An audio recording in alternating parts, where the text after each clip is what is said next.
오늘 주시는 하나님 말씀은 마가복음 4장 35절에서 41절입니다.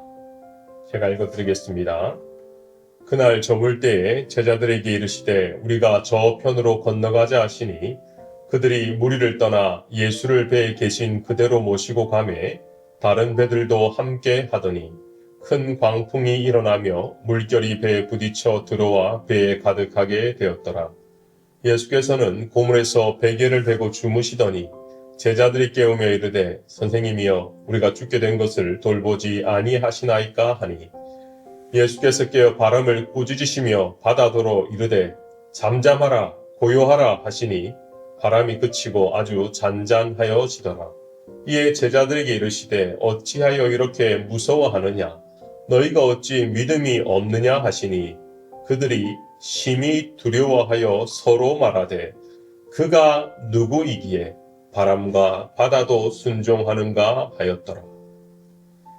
최근 10년간 심리학을 지배하는 검사지 중에 하나가 있었습니다. 여러분 잘 아시는 MBTI죠.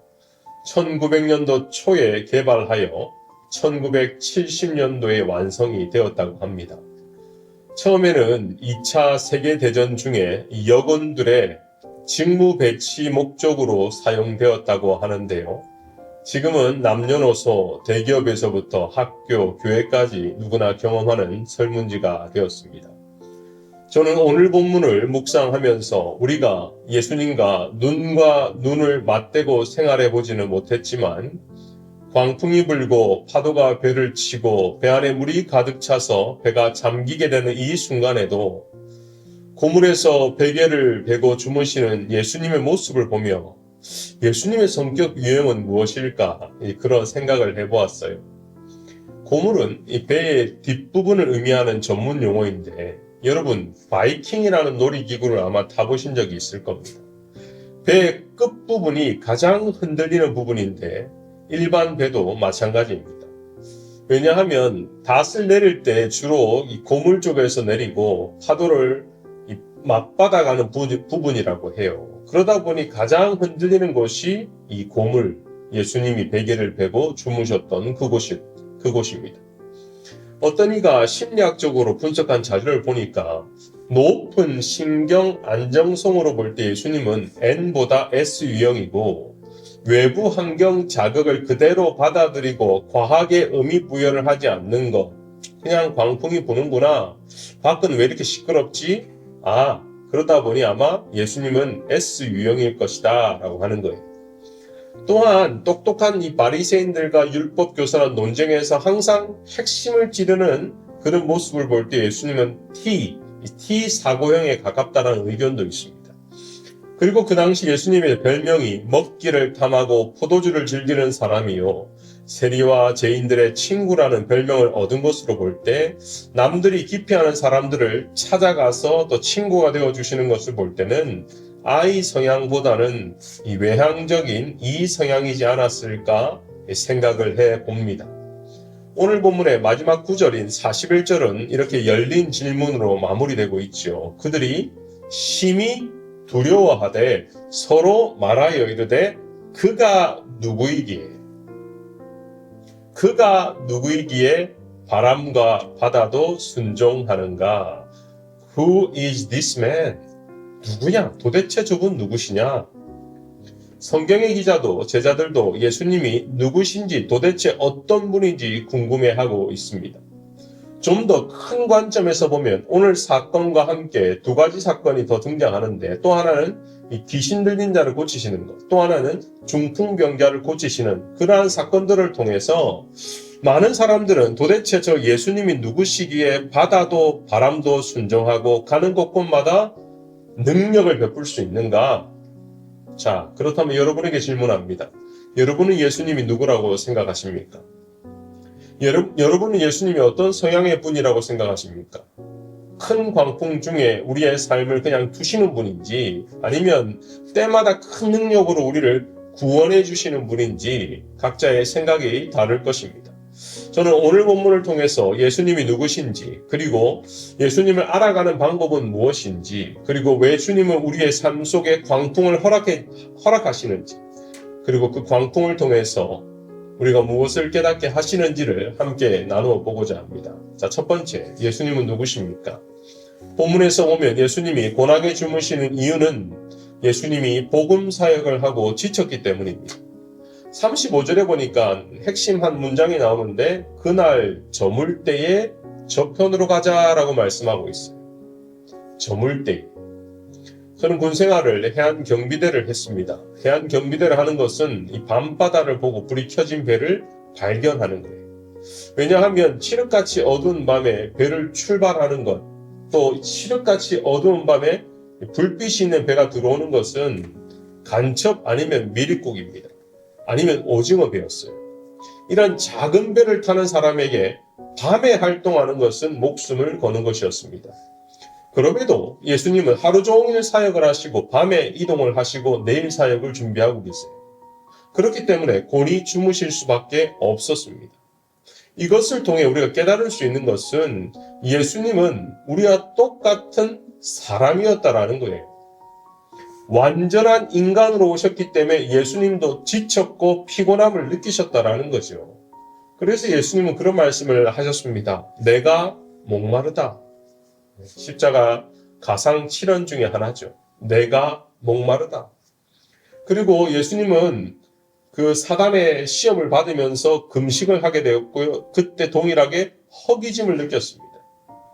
친구 나사로의 죽음 앞에서 눈물을 흘리셨죠. 성전에서 장사하는 사람들을 보고 분노를 발하시기도 했습니다. 그리고 십자가의 고난을 앞에 두고는 깊은 고민과 슬픔에 빠지시기도 하셨습니다. 이것을 통해 알게 되는 것을 히브리서 기자는 이렇게 우리에게 알려주고 있습니다. 히브리서 4장 15절 우리에게 있는 대제사장은 우리의 연약함을 동정하지 못하실 리가 아니요. 모든 일에 우리와 똑같이 시험을 받으시니로되 죄는 없으시니라.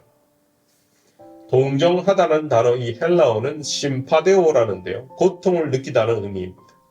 과거의 성경에 이 동정하다 아닌 체휼하다라고 번역이 되었는데 저는 사실 우리를 체휼하다는 이 단어를 더 좋아합니다. 왜냐하면 몸체를 사용해서 예수님이 직접 몸으로 경험하셨다. 우리와 똑같이 되셨다. 그 사정을 깊이 알기에 하나님께서 우리를 긍휼히 여겨 주신다라는 의미가 있기 때문입니다. 선진국 병 중에 하나라고 불리는 우울증. 이 우울증을 앓고 있는 분들이 더러 있습니다. 그런데요, 이 우울증을 경험하지 못한 분들은 우울증을 앓고 있는 사람들에게 쉽게 말해요. 당신은 배가 불러서 그래. 나 때는 말이야 6.25 때 얘기를 하고 또 처음 이민을 왔을 때 70년대 80년대 얘기를 합니다. 하지만 저도 약간의 우울증을 경험했을 때가 있었습니다. 근데요, 그때는 목사님 힘내세요라는 말이 전혀 도움이 되지 않았어요. 왜냐하면 제 안에 에너지가 없었기 때문입니다. 에너지가 전혀 없는 사람에게 힘을 내라고 말하는 것은 마치 이미 다리가 부러져 있는 사람에게 100m를 전력 질주를 한번 해보라라는 것과 마찬가지였습니다. 그렇습니다. 예수님은 우리의 마음의 아픔과 육체의 연약함을 체휼하여 주시는 너무나 좋으신 주님이시죠. 너무 아프고 힘든데 덮어두고 다 괜찮아질 거야 라고 말씀하시는 분이 아니십니다.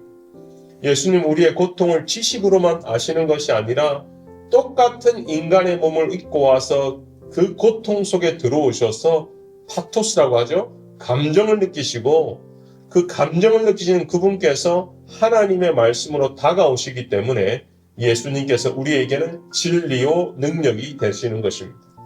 사랑하는 빛내리 교우 여러분, 주님 안에서 주님 앞에서 모든 것을 내려놓고 주님의 긍휼을 입는 우리 모두가 되시기를 바랍니다. 두 번째는요. 자, 그렇다면 예수님의 진명목을 아는 방법이 무엇일까? 40절입니다. 이에 제자들에게 이르시되 어찌하여 이렇게 무서워하느냐? 너희가 어찌 믿음이 없느냐 하시니. 예수님이 제자들에게 알려주신 해답, 키워드는 믿음이었습니다. 너희가 믿음이 있었다면, 자, 그렇다면 어떤 믿음입니까? 예수님이 누구신지를 깨닫는 믿음, 또 예수님이 함께 하시면 안전하다는 믿음이었습니다. 이 믿음이 없었기 때문에 광풍을 두려워할 수밖에 없었던 것이죠. 자, 그런데요, 여기서 하나를 깨닫게 됩니다. 예수님이 누구신지 알면 두려움의 대상이 달라지는 거예요. 우리는 세상 속에서 세월의 광풍을 견디며 힘들게 살아갑니다.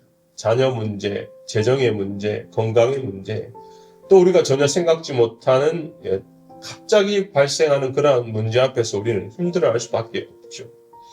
그런데 이러한 문제 앞에서 우리가 두려워 떨고 있다면 이제 그것이 진짜 문제라는 것입니다. 염려되는 일이 생겼거나 두려운 공포심이 밀려왔을 때 하나님이 나와 함께 하신다는 것을 믿고 우리가 그 주님께서 나와 함께 하신다면 이 문제는 아무것도 아니야 하는 이 믿음이 있어야 하는데 우리가 문제에만 집중하면 그 문제 앞에 굴복할 수밖에 없다라는 것입니다. 그러면 우리에게는 믿음이 장식용이 되어버린 것입니다. 그냥 입으로만 하는 구호가 되는 것뿐이라는 것입니다.